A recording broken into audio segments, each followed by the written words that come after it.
Congolaises, Congolais, mes très chers compatriotes. En ce jour solennel du 30 juin, nous célébrons nos 65 ans d'indépendance. 65 ans d'un cheminement audacieux amorcé le 30 juin 1960, lorsque notre peuple, uni par une aspiration irrépressible, a revendiqué son droit inaliénable à la liberté et à l'autodétermination. Cette date n'est pas qu'un jalon historique. Elle est un appel vibrant à honorer la mémoire de nos héros, à raviver notre idéal commun et à réaffirmer notre engagement pour une République forte, unie et prospère. En ce jour de souvenir et d'espérance, j'honore la mémoire de nos pères fondateurs, Joseph Kasavubu, Patrice Emery Lumumba, et de tous ceux qui, souvent dans l'anonymat, ont offert leur vie en sacrifice pour rendre possible l'idéal d'un Congo libre et maître de son destin. Leur courage est le socle de notre souveraineté, leur vision, le flambeau de notre avenir. Mes très chers compatriotes, aujourd'hui, notre célébration revêt une portée exceptionnelle. Il y a quelques jours, à Washington, sous l'égide des États-Unis d'Amérique, la République démocratique du Congo et le Rwanda ont signé un accord de paix historique, un tournant décisif pour mettre fin à un conflit qui, depuis près de 3 décennies, a semé la désolation dans l'est de notre pays, causant des millions de morts et de déplacés, en particulier dans l'est de notre territoire. Cet accord, signé par les ministres des Affaires étrangères de nos 2 pays lors d'une cérémonie solennelle présidée par le secrétaire d'État américain, M. Marco Rubio, reprend les acquis de la résolution 2773 du Conseil de sécurité des Nations Unies et ouvre la voie à une nouvelle ère de stabilité, de coopération et de prospérité pour notre nation, pour la région des Grands Lacs et pour l'Afrique tout entière. Je voudrais exprimer au nom du peuple congolais notre profonde gratitude aux États-Unis d'Amérique pour leur engagement déterminant en faveur de la paix. Nos remerciements les plus sincères vont au président Donald Trump pour son implication personnelle dans ce processus de pacification porteur d'espérance. Son leadership a permis de réunir les partis autour d'une vision commune. J'adresse également mes vifs remerciements à l'État du Qatar pour ses bons offices, et particulièrement au Cheikh Tamim Ben Hamad Al Thani, dont la médiation discrète et efficace a contribué à rapprocher les positions et d'ouvrir un dialogue sincère entre notre pays et le Rwanda. Je tiens également à exprimer ma profonde gratitude à 2 dignes fils de l'Afrique, dont l'engagement déterminant a largement contribué à porter la tragédie sécuritaire que traverse la République démocratique du Congo à l'attention de la communauté internationale. Grâce à leur implication active dans le processus de Luanda et de Nairobi, Son Excellence João Manuel Gonçalves Lourenço, président de la République d'Angola, et Son Excellence Uhuru Kenyatta, ancien président de la République du Kenya, ont su mobiliser les consciences et renforcer la visibilité de la cause congolaise sur la scène régionale et internationale. Cet accord n'est pas seulement un document. Il est une promesse de paix pour les populations de Goma, Bukavu, Rutshuru, Masisi, Nyiragongo, Lubero, Ituri et de toutes les localités martyrisées par la guerre. Ce processus diplomatique s'articule également avec les discussions en cours à Doha, au Qatar. Notre ambition reste sans équivoque rétablir pleinement l'autorité de l'État sur l'ensemble du territoire national et œuvrer à l'instauration d'une paix réelle, durable et partagée dans toute la sous-région. Les attentes de nos populations sont immenses, notamment celles de l'Est du pays qui ont trop longtemps souffert. Nous abordons donc cette ultime phase du processus avec détermination, dans le respect de notre souveraineté et des aspirations légitimes de notre peuple. Les prochaines étapes devront aboutir à la démobilisation, la réinsertion conditionnelle et au cas par cas des ex-combattants à travers le PDDRCS et enfin à la reconstruction des régions jadis affectées par les conflits armés. Ces avancées diplomatiques s'inscrivent dans une dynamique plus large de reconquête et de l'affirmation de notre souveraineté, de redéploiement de notre influence et de reconstruction de la confiance internationale envers la République démocratique du Congo. Elles font écho à notre récente élection comme membre non permanent du Conseil de sécurité des Nations Unies pour la période 2026-2027, une première depuis 34 ans. Ce mandat n'est pas un honneur protocolaire. C'est une responsabilité politique et morale que nous porterons avec dignité en faveur de la paix, du multilatéralisme et des intérêts du continent africain. Mes très chers compatriotes, l'accord signé à Washington ouvre des perspectives inédites. Il augure une ère de paix durable, de coopération régionale et de prospérité partagée. Il nous engage à reconstruire nos communautés, à revitaliser nos économies et à restaurer la dignité de chaque Congolais. Mais cette paix, aussi précieuse soit-elle, reste fragile. Elle exige de nous tous, gouvernements, citoyens, partenaires internationaux, un engagement indéfectible pour sa consolidation. Nous continuerons à exiger que justice soit rendue aux victimes et que les responsables des atrocités répondent de leurs actes. Je salue le courage exemplaire de nos forces armées, des forces de police et de sécurité et de tous les résistants patriotes ouazalendo qui, au péril de leur vie, défendent notre patrie. Leur bravoure est le rempart de notre souveraineté. À vous, mes sœurs et mes frères de l'Est, je veux dire que votre résilience est une source d'inspiration pour la nation entière. Vos souffrances n'ont pas été vaines. Elles ont forgé notre détermination à réfuter toute solution précaire à cette crise et à nous engager à bâtir un avenir meilleur. Mes très chers compatriotes, l'indépendance que nous commémorons aujourd'hui n'est pas seulement une conquête du passé, elle est surtout un cap pour l'avenir. Elle est un projet vivant, un idéal à construire chaque jour. Cet idéal exige de nous que nous surmontions non seulement les menaces armées, mais aussi l'insécurité sociale, l'injustice, le tribalisme et la division. Le peuple congolais aspire à un pays de paix, de justice et de dignité.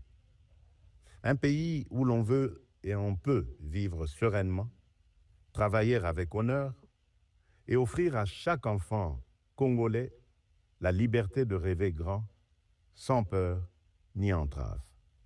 Réaliser ce rêve requiert la mobilisation de toutes nos forces vives, institutions, citoyens, diaspora, partenaires, autour d'un même idéal, bâtir un Congo moderne, sûr et respecté. Il est temps de transcender nos clivages, de rejeter les discours de haine et les manipulations, et de faire de notre diversité une force, non une fracture. Notre unité n'est pas une option, elle est une condition de survie. C'est dans cet esprit de responsabilité et de dépassement de soi que j'ai tenu, il y a quelques semaines, une rencontre franche et républicaine avec M. Martin Fayoulou, l'un des leaders de l'opposition. Ce geste, que beaucoup n'auraient osé imaginer depuis les élections de 2018, témoigne d'une volonté partagée de placer l'intérêt supérieur de la nation au-dessus des querelles partisanes. Cette rencontre marque une étape importante vers une politique de réconciliation, d'écoute mutuelle et de respect réciproque. Elle donne surtout corps à l'exigence du peuple congolais, celle d'une classe dirigeante capable de s'unir aux moments les plus critiques, d'agir avec maturité et de servir ensemble la grandeur de la République. Mes très chers compatriotes, les défis qui se dressent devant nous ne se limitent pas à la sécurité. À Kinshasa, la congestion urbaine et les embouteillages affectent la qualité de vie.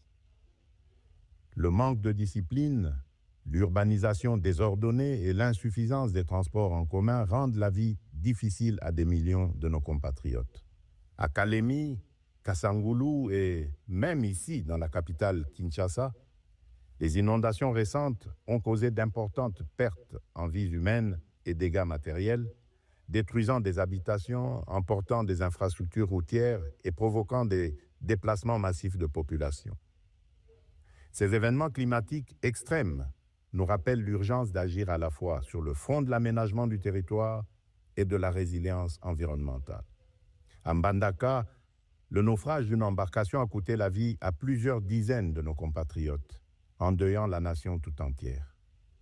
À Tshikapa, Kolwezi, Likasi, Kananga ou Kikwit, l'accès à l'eau potable, à l'électricité, aux soins de santé et à l'éducation reste une priorité pressante. Face à ces défis, l'État n'est pas resté indifférent. Il agit. Des missions de secours ont été déployées, des fonds d'urgence mobilisés, des projets structurants lancés pour renforcer les infrastructures et améliorer les conditions de vie. Mais ces efforts, aussi importants soient-ils, ne suffiront pas sans un véritable sursaut de solidarité nationale. Ils doivent être soutenus par une administration plus efficace, une meilleure coordination institutionnelle et la responsabilisation de tous les niveaux de pouvoir. J'en appelle également à un changement profond de comportement. Nous devons adopter une discipline collective, un civisme exemplaire et un respect des règles de vie en communauté. Aussi, je vous appelle à un sursaut patriotique, à une responsabilité individuelle qui fera de notre pays un modèle de stabilité et de progrès.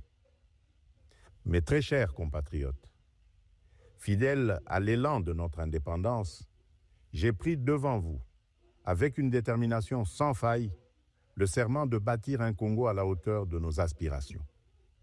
Avec constance et détermination, j'ai placé la transformation de notre nation au cœur de mon mandat, mu par l'ambition profonde de faire de la République démocratique du Congo une terre de justice, de prospérité partagée et de dignité retrouvée. Cette vision que je porte avec vous et pour vous irrigue chacune de nos décisions et sous-tend les réformes audacieuses que nous menons dans un esprit de renouveau et de souveraineté assumée. Aux côtés du gouvernement, j'ai engagé une série de réformes économiques, judiciaires et institutionnelles visant à asseoir un véritable état de droit, à éradiquer la corruption et à créer un climat des affaires propice à l'investissement et à l'initiative. Les premiers résultats sont tangibles. La croissance économique connaît un rebond durable. L'image de notre pays s'améliore sur la scène internationale et la confiance des investisseurs renaît. Ce regain de confiance se traduira prochainement par la signature d'un accord stratégique inédit avec les États-Unis d'Amérique dans le secteur minier. Cet accord marquera une étape décisive dans le positionnement de la République démocratique du Congo comme un acteur central de la transition énergétique mondiale et de l'économie verte émergente. Il visera à valoriser de manière souveraine nos minerais stratégiques, en particulier le cuivre, le cobalt et le lithium, tout en assurant une répartition plus équitable des retombées économiques au bénéfice des populations congolaises. Il ouvre la voie à la transformation locale, à la création des milliers d'emplois et à un nouveau modèle économique fondé sur la souveraineté et la valeur ajoutée nationale. C'est là le fruit d'un travail collectif, déterminé, au service d'un seul idéal, offrir à chaque Congolaise et à chaque Congolais les perspectives réelles d'un avenir meilleur. Malgré l'adversité, notre peuple a toujours fait preuve d'une résilience extraordinaire. C'est cette résilience qui nous a permis de traverser les tempêtes du passé et qui nous permettra de surmonter celles d'aujourd'hui. Le Congo d'aujourd'hui n'est plus celui du fatalisme et de l'impuissance. À l'aube du retour tant attendu de la paix sur l'ensemble de notre territoire, s'ouvre un nouveau chapitre de notre histoire, porté par le courage inébranlable, la résilience admirable et la solidarité agissante de toutes les filles et de tous les fils de la nation. À nos partenaires des États-Unis, de la Chine, de l'Europe, des pays du Golfe, du continent africain et du monde entier, je le dis solennellement, la République démocratique du Congo est de retour, prête à nouer des partenariats stratégiques, fiables, transparents et surtout gagnant-gagnant. Nous avons les moyens de notre ambition, des ressources exceptionnelles, une position géostratégique centrale, un peuple talentueux et surtout un leadership résolument tourné vers l'avenir. Nous sommes prêts à jouer notre rôle, notre partition face aux grands défis de notre temps. La paix, la transition énergétique, le développement durable et l'intégration africaine. Je tiens toutefois à réaffirmer avec clarté les lignes rouges de mon action. Les ressources de la République démocratique du Congo ne seront jamais bradées ni livrées à des intérêts obscurs. Elles bénéficieront avant tout au peuple congolais. Aucun compromis ne sera toléré en matière de souveraineté économique. La République démocratique du Congo ne vendra ni son avenir, ni sa dignité. Mes très chers compatriotes, le monde change et la République démocratique du Congo a son mot à dire. Notre jeunesse déborde de talent, notre sol regorge de richesses, notre peuple rayonne de dignité. Ensemble, poursuivons notre projet commun, celui de bâtir un État fort, une économie diversifiée, une société juste et équitable. Ce 30 juin, faisons de notre indépendance un idéal vivant, incarné dans chaque famille, chaque quartier, chaque ville, chaque province. Nous ne visons pas seulement la fin de la guerre, nous voulons une paix véritable, qui sera le socle d'un vaste chantier de reconstruction d'une société plus inclusive, plus solidaire et plus prospère. Le gouvernement s'y attellera avec rigueur et transparence. Mais ce chantier ne réussira que si chaque Congolaise et chaque Congolais y prend part. Alors unissons nos cœurs et marchons ensemble, main dans la main, vers un Congo fort, uni et prospère. Bonne fête de l'indépendance à toutes et à tous. Que Dieu bénisse la République démocratique du Congo, son peuple et tous ceux qui l'ont choisi comme pays de résidence. Je vous remercie.